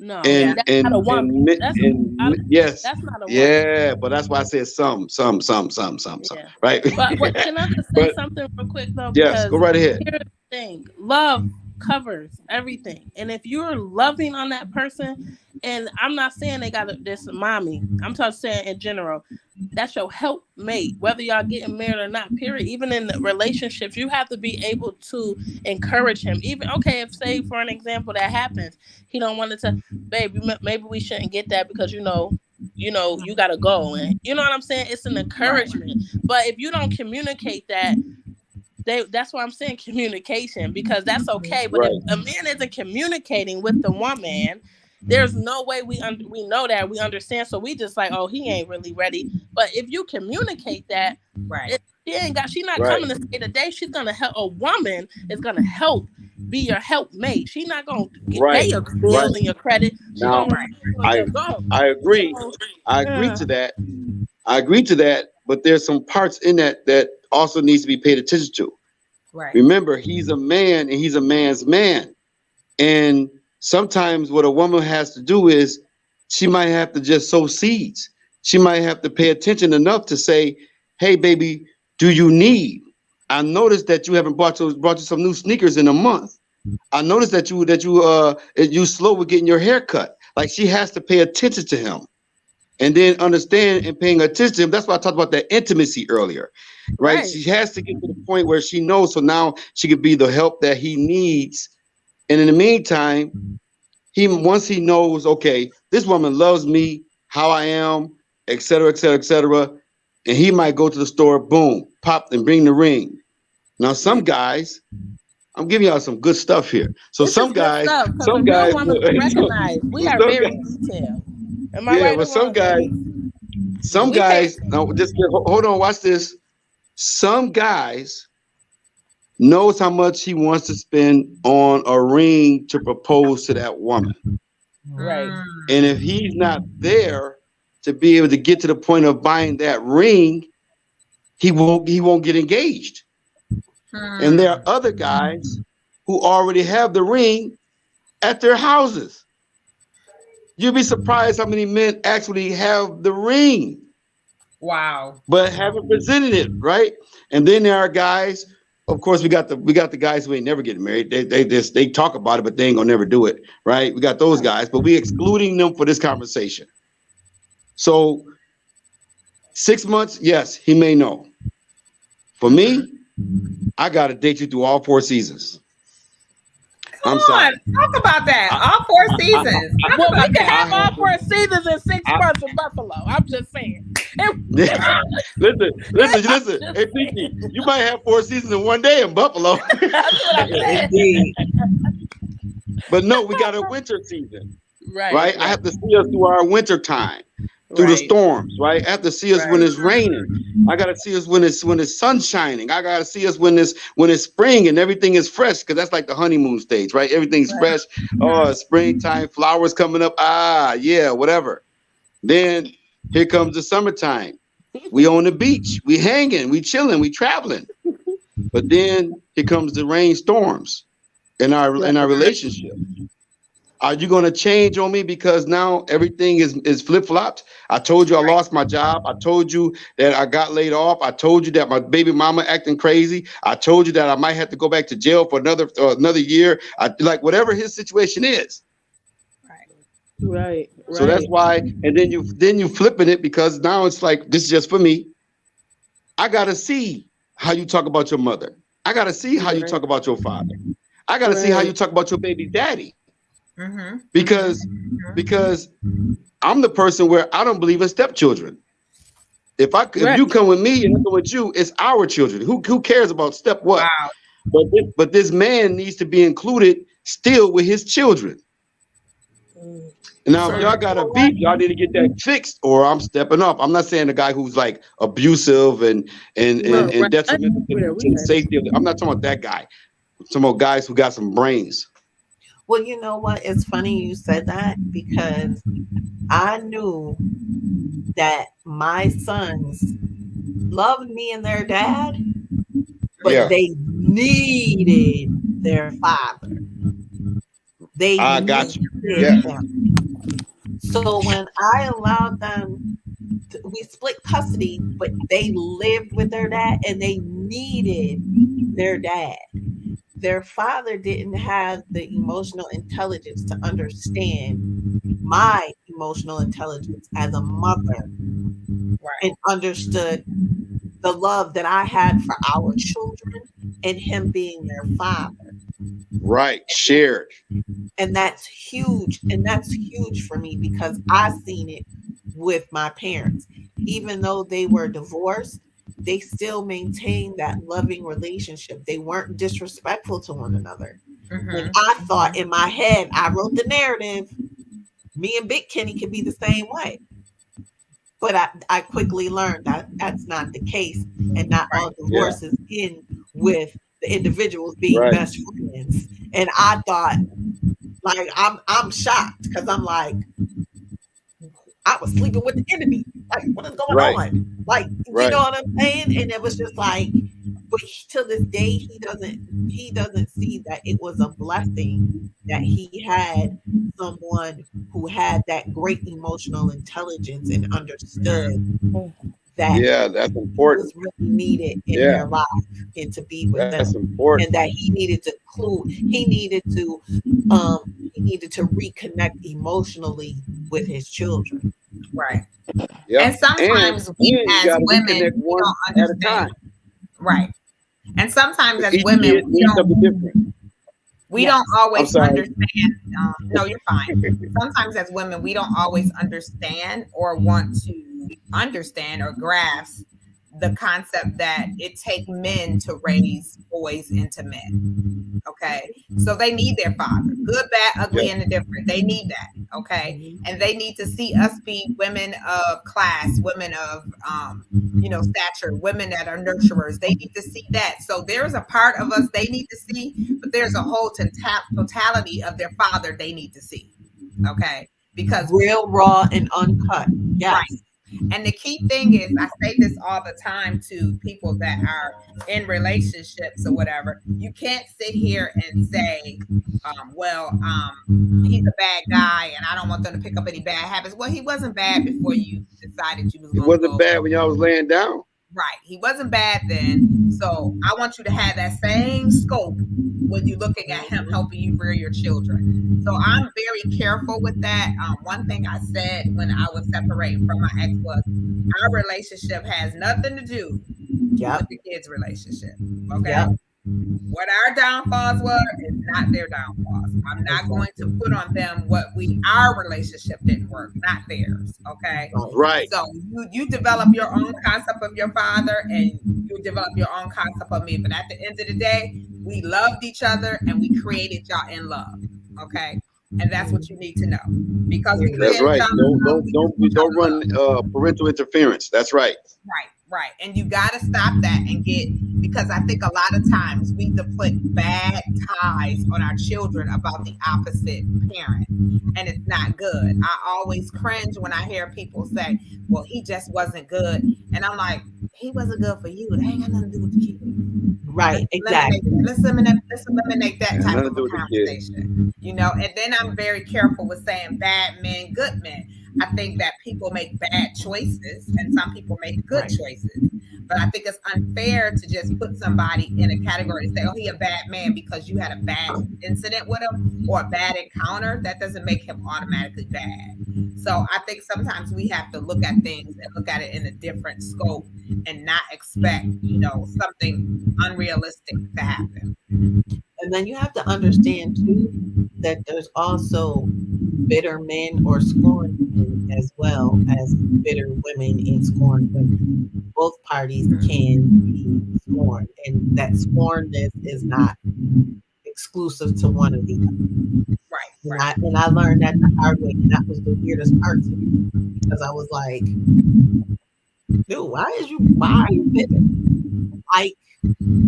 Like, really? It wasn't like we didn't have this conversation beforehand. It wasn't like you didn't know what was coming down the pipe years before. It wasn't like our kids didn't know because I had prepared them for what was coming up with what the expectation for me, for them was. So it's just like, why are you surprised that I'm out? Like, this shouldn't have been a surprise. You know what I'm saying? But nobody talks about that bitter man. Nobody talks about men being bitter or being scorned based upon the dissolution of a relationship and or marriage. And they don't want to come to terms or haven't come to terms with themselves for whatever part that they play in the dissolution of the marriage or the relationship. So I'm going to say this because we want to get close to wrapping it up. So I was thrown a scenario today. Someone texted me something and they said to me in the text, and I'm going to read it. And I said, no, I'm not going to talk about that tonight. But it lay so heavy on my spirit when they texted to me. The person texted and said, a great topic. You were born without a man attached to you, to your hip. So why are we promoting wholeness? And I had to think about the question, and I said to myself, no, we need to look at this in a deep totality, okay? We were created from man, okay? They did everything God said. They did everything, called dominion. And then he looked at him and said, it is not good for man to be alone. So we came from his rib, okay? So I said to this person, I said, we were created from man and for man. Once you understand those two things, that we were created from man and for man, then you will understand the totality of why a woman feels or desire to have a man, because that's the natural aspect of us. That's the natural part of us. Our desire is to have that male figure. Our desire, because that is what is connected to us. It is not about anything else. Our connection in that is our connection to be connected to him, because that's how we're supposed to be connected to him. And I think many times women forget that because they get caught up in, well, I'm whole and I don't need a man. Yes, you do need a man, because we were created from man and for man. Okay? So I get kind of baffled when women say that. Well, what about your wholeness? When it talks about your wholeness, it's talking about the spirit. Okay? Let's break that down. It's talking about your spirit. Okay? And your spirit being wholeness connected to him. But we're going to talk about the biblical standards we have is from man, for man. We were created for man, from man. Okay? Do y'all agree with that? Yeah. Yeah, 100%. Go ahead, Bishop. I know you want to elaborate on that. No, this was walking on thin ice on this one. But at the end of the day, is exactly what you stated. The natural order is that, because I don't want to sound sexist and I don't want to sound chauvinistic in this sense, because it's a man that's answering this question per se to a woman. She's already whole in herself. Only thing she's trying to do is find the empty space in that man where she fit to the completion. So if you think of it like 1,000-piece puzzle, right? And it's all these different pieces, all these different women, right? All these different women, but it's you. And now you get to that part and you're chosen to try to fit into this part. And then you realize that you don't fit there. So you take that piece of puzzle and you go to another spot, which is another man. You don't fit there. Then you try to force yourself with the man, and then you become frayed until you find that one spot where you perfectly fit. And you're saying, wow, I went through all of that for this, but I'm coming with you and I'm frayed. I've been tried. I've been tested. I've been all these things, but you're right where you're supposed to be. The question is, did you miss your spot? Did you miss where you belong? Because he didn't quite, it didn't quite fit so well. Maybe you were snug just a little bit too tight and you didn't like that feeling because it was really the right one. Right. It was really the right spot. So, but spiritually speaking, like you said, it's the natural order for a woman to be made to make the man whole, to complete him. And then in return, he protects her In return, he guards her and he nurtures her. And he says, oh, woman, a bone of my bone, flesh of my flesh. I'm going to call her woman. She completes me. Right. See? So it's more of that. So when men are choosing and he didn't choose you, don't be mad. Be glad. But because eventually you will be chosen if you're available emotionally. Right. If you're available, because sometimes we date and we're not even emotionally available. Right. Right. Because your heart is with somebody else. Your emotions is connected to somebody else. Mhm. Hello, you're thinking about Harold and you in front of Gerald. Yeah, exactly. That's factual. That's factual. And then people are like, no, you need to go ahead and date. You're like, no, but my heart is over here and my mind is over Right. here with him. Right. And I'm trying to stay focused with you. And I Or really the one can't. all men have heard, you're too nice. You're too kind. I love you like a brother. I love you like a best friend. But then when she go off with old dude and find herself in a situation, now you still want to talk to the guy who's your best friend that you can tell anything to and everything to. He accepts you for who you are. He likes, who you are. And you can't see that might be the one that God has you to be with. You can't see that. I just said, that's funny you said that. I just said that to somebody, Bishop. I was talking to my good girlfriend and I told her, she kept saying, well, that guy is a really good guy. I think he'll be good for you. And I said, I'm having a Rachel and Leah moment right now. You gotta let me talk to God. I'm having a Rachel and Leah moment. I know that might be for me, but I'm really adoring Rachel right now. I said, so I have to just sit back and ask God to direct me and redirect me because I never actually prayed for a man. So now I got to just say, and I never want to get to a place where I'm like, God, please send me a man. No. What I do is God prepare me for him when he arrives. Hello, that's it. That I don't There's miss the him. difference. I don't miss him because I'm caught up in something else. Right. So remove any distractions that would not allow me to see him. Okay. Watch this. The doctor is married, but she still has to date her husband.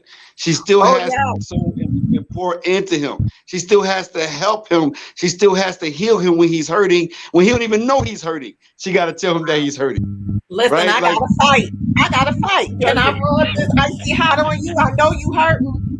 No. I feel it. You hurting. You can't get off the couch. Yeah, Friday we going line dancing. It's free. Yeah. Come on, let's go.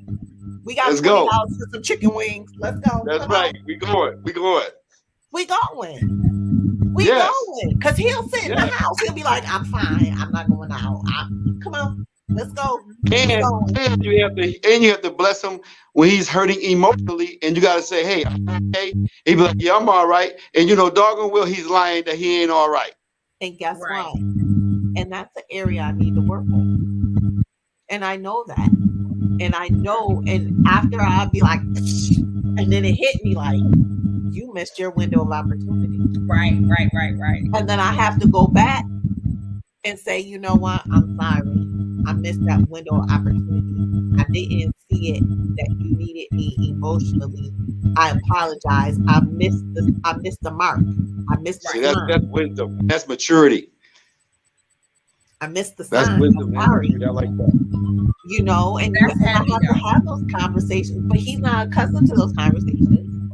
But I feel it, and when I feel it, I gotta say something to him to let him know I'm human. I'm sorry.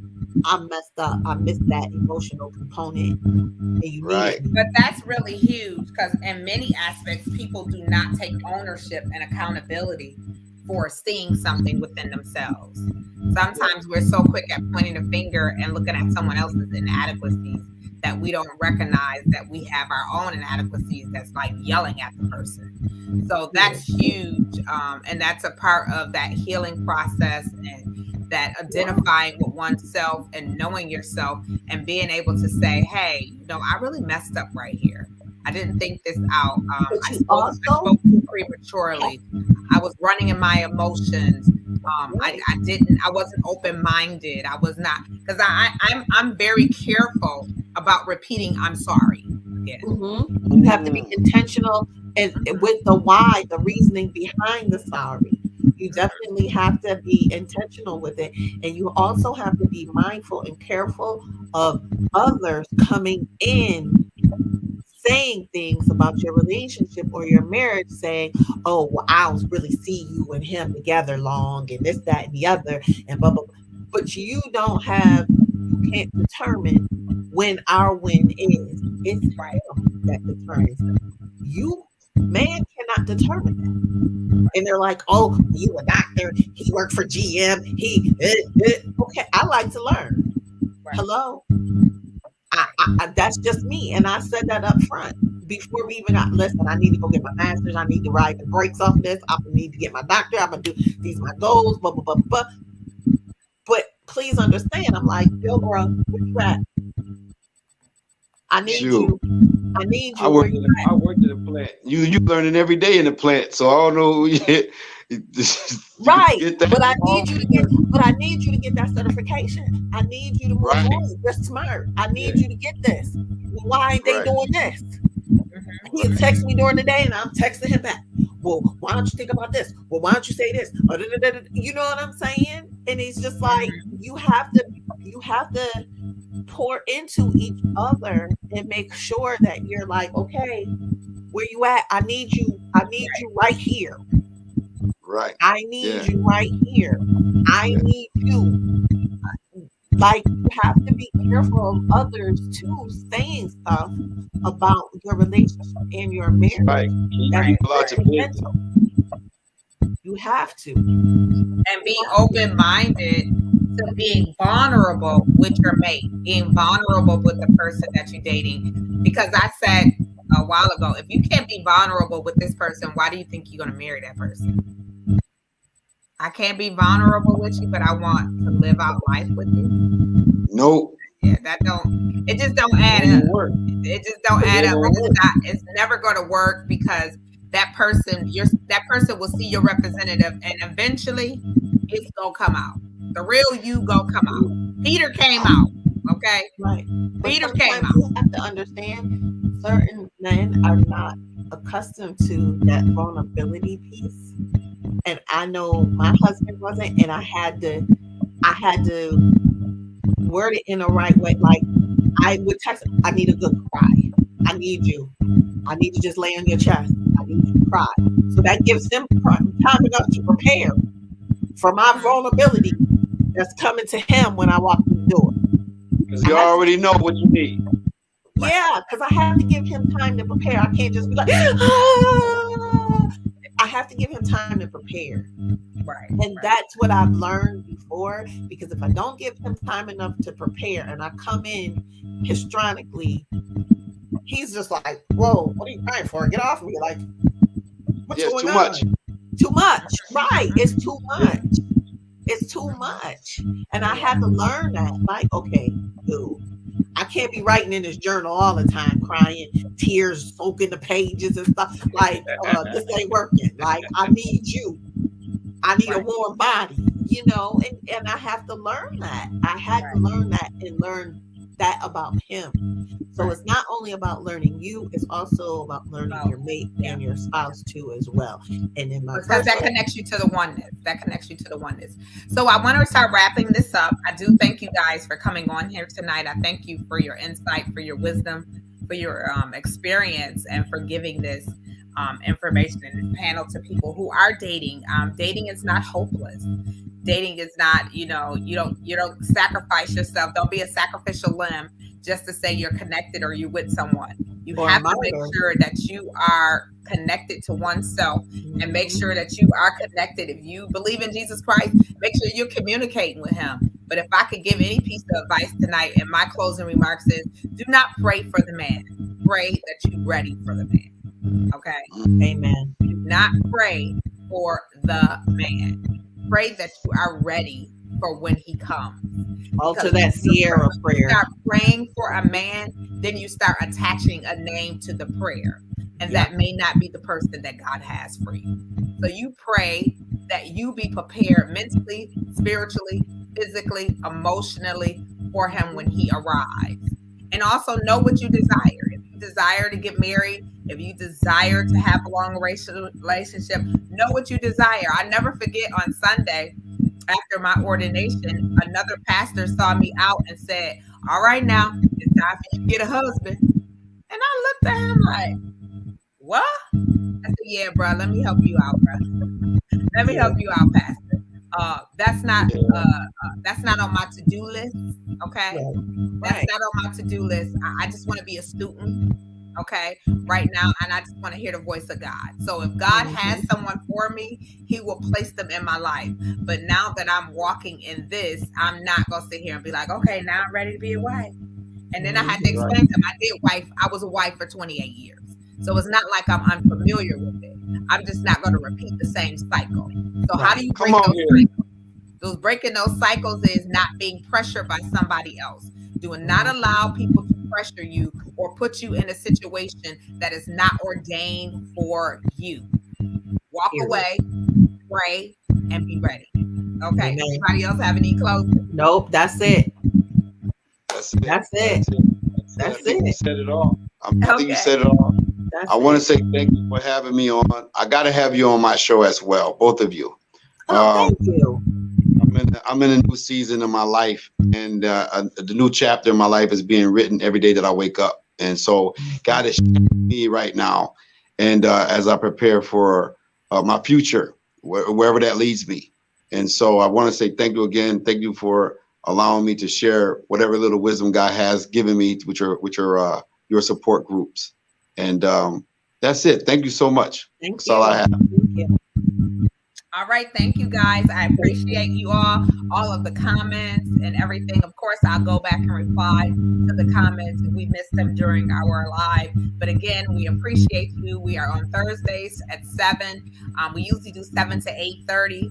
So we appreciate you guys coming. We'll log in. If you have questions or topics that you want the 3R page to discuss, along with my panelists on this program, definitely throw them in our inbox and we will address those conversations that may be quite difficult to have. We can have those open conversations and be able to dialogue in that aspect. Again, our foundation with everything is biblical foundation, spiritual foundation, and a belief in him. So thank you for this evening. We thank you for your time. We appreciate you all. Have a wonderful night. Again, thank you, panelists. I appreciate you all. Thank you. Bye-bye. Have a good night. Bye-bye.